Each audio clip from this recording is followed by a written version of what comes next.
Our gospel text today, Matthew 16, verses 21 through 28, teaches us that Christian leadership is learned along the way.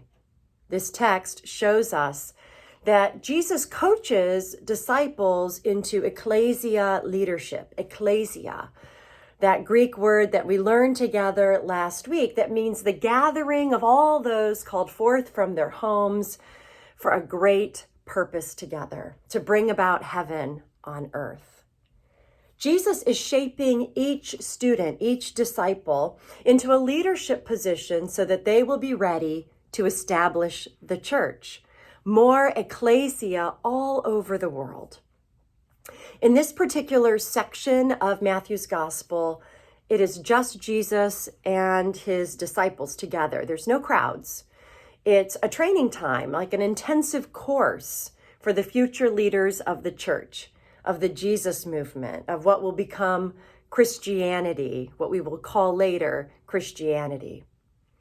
In this training time, we continue to see Peter is a stand-in for all of the disciples, as a stand-in for each one of us who is eagerly seeking to learn from Jesus, to take Jesus's coaching and apply it to our lives and what we're called to do. This man, Simon, who was renamed Peter by Jesus in our text last week, rock, Peter means rock, is acting like a rock, stuck, heavy, inflexible, and like some sort of protective barrier, like stone. Like Peter, this model disciple or student of Jesus, we often want to bend Jesus to what we want to have Jesus be or do. Jesus is not Gumby. Jesus does not bend to us.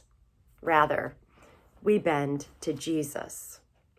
We are not rocks asking Jesus to bend and fit our needs. We bend and fit the needs of Christianity, of Jesus's call in our lives. Let's claim our disciple identity, the identity of a student who is actively learning from Jesus. Rather than being like inflexible and protective stones, we seek to soften ourselves and learn and grow. And we are here today to learn from Jesus. Jesus, who healed people, who cast out hateful demons, who treated people with dignity and then walked on the water to calm his frightened students in a storm. Jesus, who loved, who taught, who drew people to understand that bringing heavenly ways of being to earth is a very real possibility. The kingdom of heaven can be found, can be realized. And Jesus taught us to pray for it, to work towards bringing about a heavenly takeover of earth. Friends, 2 political conventions have just happened in this nation. And perhaps like me, you have noticed people getting riled up. Some days I notice that civility and dignity and kindness are in short supply, even in myself. Perhaps you've noticed this too. Perhaps you felt this within yourself. We all get riled up from time to time. We may hide it or it may explode from us. It's okay. It's okay to experience different feelings. What's critical for students of Jesus is that we understand what we are feeling and make a constructive choice to observe and grow, rather than making the destructive choice to lash out or get protective and stuck and inflexible. When you get angry, when you get heated up, or when you feel diminished, a need to be right or a need to control other people, I invite you as a student of Jesus to pause and to take on that role of student intentionally, to take on the role of learner. Claim your role as a student of Jesus first, then everything else. A student of Jesus first, than everything else. I am a student of Jesus first, then I am a Republican. I am a student of Jesus first, then I am a Democrat. I am a student of Jesus first, then I am an American citizen. I am a student of Jesus first, then I am a mother, a father, a daughter, a son, a sister, a brother, a friend, an employee, a business owner, a supporter of Trump, a supporter of Biden. We are all students learning from Jesus first. Christian leadership is not something just handed to us and then we know how to do it. It is learned along the way. We are all students learning from Jesus along the way. None of us has it entirely figured out yet. Jesus is teaching us to challenge injustice and oppression and brokenness, to bring about heavenly realities without becoming like the enemy, the accuser, the tempter who tempts us to seek our own goals instead of the goals of Jesus, our teacher. Being a Christian, a student of Jesus, means opening to learning along the way. It does not mean having all the right answers or promoting what serves us best over what Jesus will do or will call us to do when we listen deeply. Being a learner means being open to new information rather than being right. There will be times when we turn to the teacher like Peter did and tell Jesus that we want things to go our way, and Jesus will tell us to get behind him. Jesus will let us know that Jesus is the teacher out in front of us. This has happened to me several times, where I try to get out in front, and Jesus says, "Get behind me, Dina." Now, I grew up with a very Eurocentric view of Christianity. So it blew my mind when I read in a textbook years ago the following sentence: Christianity is an Asian religion. What? It's true. Christianity began in Asia, in the Near East.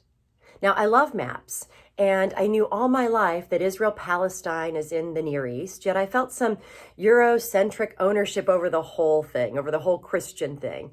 I was raised in a community that raised money to smuggle Bibles into China and to send missionaries to Borneo. I did not think of Asia as Christian, nor did I think of Christianity as Asian. Yet places in China and India have long histories of engagement with Christianity. And the Gospel of Matthew was written for people in Syria, and sometime later became popular with my ancestors and then all the political leaders in Western Europe. So let's learn a little bit more today about this Asian cultural context for Matthew's Gospel. The initial community that heard and proclaimed and celebrated this text, this story that we've just heard, was in Antioch on the border of Syria and Turkey. And the city, just before this text comes into being, has been booming. The boom really took off about 165 years before Matthew wrote out this gospel text. 165 years before, when the Han dynasty in China officially opened trade with the West in the year 130 before Common Era, or before Christ. And that formed the Silk Road and that trade route. Because of its location on several major trade routes, north and south, east and west, and on the Mediterranean, Antioch and its international population served as a strategic political, economic, and intellectual center for both the Seleucid Empire as well as Rome. The city was known for its gold, most of it going to China for the silks and spices desired in the West. Antioch was a place where people and products and ideas converged together, which certainly enhanced its reputation as a cosmopolitan center of learning. The first Christians in ancient Antioch had diverse backgrounds and diverse opinions. We can be sure of that. And they certainly had disagreements about which way things should go in their fledgling faith community. A city at a crossroads brings together a wide range of ideas, cultures, stories, and challenges. The ecclesia, the learning community that was being shaped by Jesus during the time of Matthew's gospel, was learning how to go in a Jesus direction instead of a Jewish direction, or a Greek direction, or a Roman direction, or a Chinese direction, or whatever other culture was influencing people. Excuse me. This community was so focused on learning from Jesus and following Jesus that its ecclesia was a model that spread Christianity throughout the world.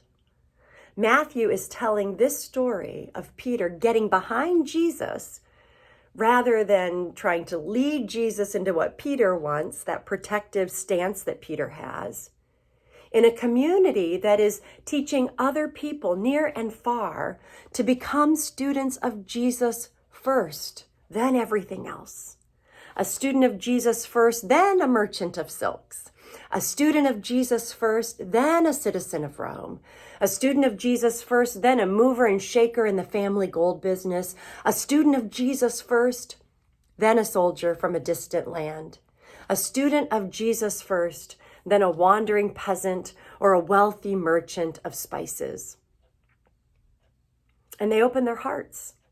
They softened their hearts to accept these new teachings of Jesus, and their lives, their families, their communities were transformed.